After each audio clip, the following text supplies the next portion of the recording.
walk in, there's a ton of people, like 20 people crammed into this tiny little room in the cath lab. The craziest thing I've ever seen, you guys. And they were running a code on a patient. That's the high energy, high intensity, like exactly what I want to be doing.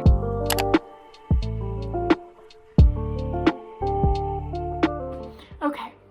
Hi guys, it's me again. It's been a couple days since I last vlogged for you guys, and I'm sorry. I have been a really bad daily vlogger the past couple of days because I have just been studying like crazy for my exam that I just took, and I passed.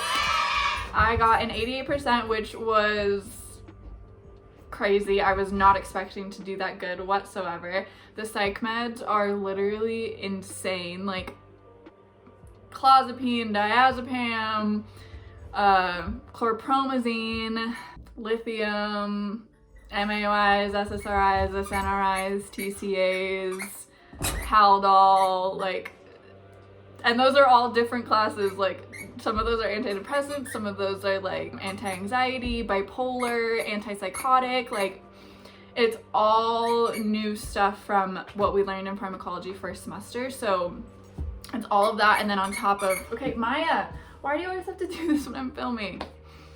Anyways, it's all of that on top of like behavioral health stuff. So like knowing how to assess a person's affects, emotions, moods, knowing all of the words for like describing that sort of stuff, like blunted, flats, all the different disorders, like, and the ways that it affects the brain. There's just so much to go over, and I was feeling so overwhelmed by everything, and I was like, there's no way I'm gonna have this all in my brain for this exam. And somehow I did, and I'm so happy that I got that score. It's like, I think my highest score for the semester so far. I've gotten, like, my highest scores, actually, my two pediatric exams we had, I got an 86 on both. So this is definitely my highest score I've gotten, which is crazy to think about that it's psych of all things. But I'm not complaining, you know, like, I'm so happy that that is what I got, and it's over, and the stress is finally lifted. But I am about to shower, and then I have to go to work. I have to go nanny for the rest of the day. I still have more psych coming up. I still have more psych clinicals, but I was so excited that I was able to show you guys the vaccine clinic that I got to do, and also show you guys like what it's like to like get ready for clinicals and stuff. There is one cool thing that I got to see on Monday. So today is Wednesday, which we just had our exam, and then on Monday I had my third psych clinical. And when me and my instructor and another nursing student were walking, actually Shannon, you guys know Shannon, when we were walking in the hallway to go back to another unit for psych, we saw a bunch of people running down the hall, like for a code or something, and my instructor was like, you guys wanna go see what's going on? So we went down, and we went down this long hallway. It was kind of creepy. I was like, are we even gonna find where everyone's running to? We thought it was the ER at first, but then we went past the ER. So then we go in there, this guy says like, hi, can I help you? And then my instructor says, yeah, students. And he's like, oh, okay, first door on your left. Like, just like that, no questions asked. So we walk in, there's a ton of people, like 20 people crammed into this tiny little room. We're in the cath lab, which is like the craziest thing I've ever seen, you guys. The cath lab is used to check for like artery stenosis and artery clogs and stuff, put stents in to like open up your arteries and get blood flowing. So if you've ever seen like the wire that they put in through either like your hand or your groin up to your heart to check for blockages, that's where we were.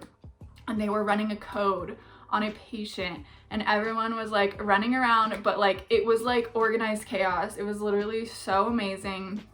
We had to put on the lead jackets to protect ourselves from the radiation of the machine, and everyone was so calm in what they were doing, but like things were getting thrown everywhere. Like medication vials were like being thrown on the floor, breaking. Like they had to pull out her intubation, the patient's intubation, and then they had to like re-put one in. They were shocking her, which is crazy. I've been a part of codes before, and they're always super intense, super high energy, it's horrible to say exciting because someone's life is on the line, but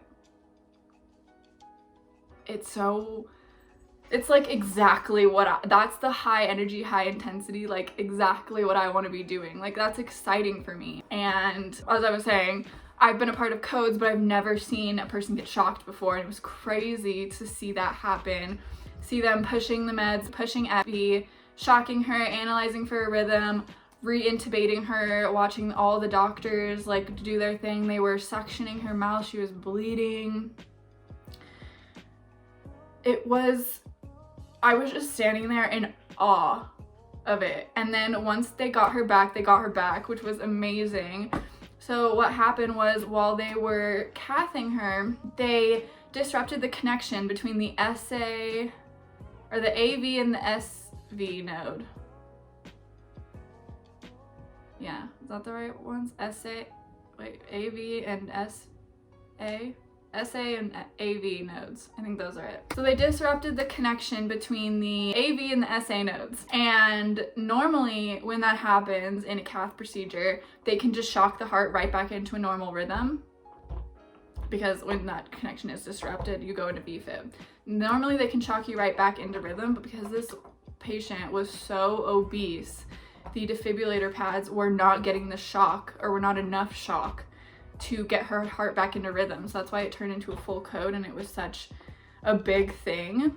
And the compressions weren't as effective because she's bigger, so you have to go way deeper in for them to like even pump the heart. So that's why it turned into this whole full code situation. But they got her back, thankfully, and then we got to stay and watch the rest of the procedure. Them continue to look at the arteries, check for any damage after the whole code and everything, and then she left the room, intubated, and going to ICU because that was unexpected. She came in for an outpatient procedure, meaning she got admitted in the morning and she would have been discharged that night, which is crazy to think about now, all because of just a little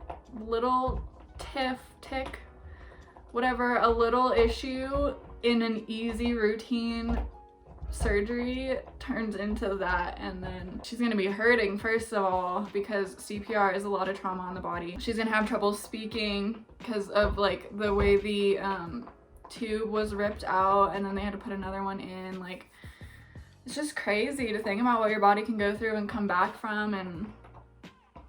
But it was amazing. I literally, like, you guys, like, I love the hospital. I love it so much. Like, that's weird to say, but I do. I literally love it so much. And I know in my pediatric clinical video, I told you guys that like peds was exactly what I wanted to do because I was loving it there. And then now I see this like high intensity like code situation, and I'm like, that is what I want to do. Like, I want to be in that. Like, I want to be in trauma now. Like, what is wrong with me? I just want to do everything, and they're complete opposites. Like, pediatrics, trauma, like complete opposite sides of the nursing spectrum. But that is what I want to do. I want to be in the high intensity, in it, saving people's lives. Like, that is exactly what I want to do. Meanwhile, when we were in the annex, which is where the psych patients go after they've been medically discharged from the ER and they still need placement, they go to the annex so they don't disrupt other ER patients. When we got there, there was a patient who was on oxygen and on a stretcher, and the psych nurses did not want her. They literally called to complain to their charge nurse and then to the ER charge nurse that's this patient, because they were on oxygen and not so they technically weren't medically cleared, that they did not want them because they didn't want to be liable to have to care for anything that might go wrong with her. Psych nursing is all about like therapeutic communication and medication administration. You don't get any like really medical experience. I was talking to the nurses, they're like, we don't really know how to start IVs anymore. Like, the ones that have been in behavioral health for a while, like they really don't know medications other than like psych meds. Anything to have to do with like tubes, drains, Foleys, anything like that, they are not really gonna know how to do if they've been in behavioral health for a long time, because they don't work with that kind of thing. It's a completely different type of nursing. So that was my Monday clinical, and it kind of just like really showed me like, yeah, as much as like behavioral health is interesting, it is not what I want to do, because I want that high intensity, that excitement, that like fast paced, like on your toes, never know what's gonna happen next type of nursing. And yeah, it just makes me even more excited. Like now I'm like, should I do pediatrics for my preceptorship or should I do trauma? Like, is trauma even available for a preceptorship? I don't know, but it was really, really cool. Well, I'm not even anywhere close to being ready to be a trauma nurse anyways, you know, like I barely can start an IV, but it was very cool, and definitely a new interest for well, not a new interest, because I've always been interested in trauma, but now it's back in the cards for a possible nursing specialty for me, because I just wanted to stay there all day. I just wanted to stay in the hall and wait to see people run in and follow them. I was like, I don't want to go back to psych. But yeah, so that was my clinical experience. Just wanted to share that with you guys because I thought that was so cool. And now that I'm done with my exam, sitting down to update you guys about everything that's been going on, I thought I would share that with you guys because it was really exciting and like a huge highlight of my week, besides now passing my exam. But thank you guys for watching. I hope you guys enjoyed. I know I have a lot of these nursing videos coming up, and I hope this is something that you guys like to see. I'm trying to show you as much as I possibly can because that is exactly what I want when I watch nursing videos on YouTube. I want to see as much as possible, and I know it's not always possible, like how I can't bring you guys into clinicals and stuff, but I try my very best to show you guys what to expect and what to prepare yourselves for when it comes to nursing school. If you guys are interested, it's here for you. And I hope I'm helping, and I hope I'm providing a little light into the mystery of nursing school, what goes on behind nursing school walls. This is it. Thank you guys for watching. Like, comment, subscribe, all the things. You guys know exactly what to do because I say it at the end of every video, and so does every other YouTuber on this planet. So yeah, I'll see you guys in my next video. Bye.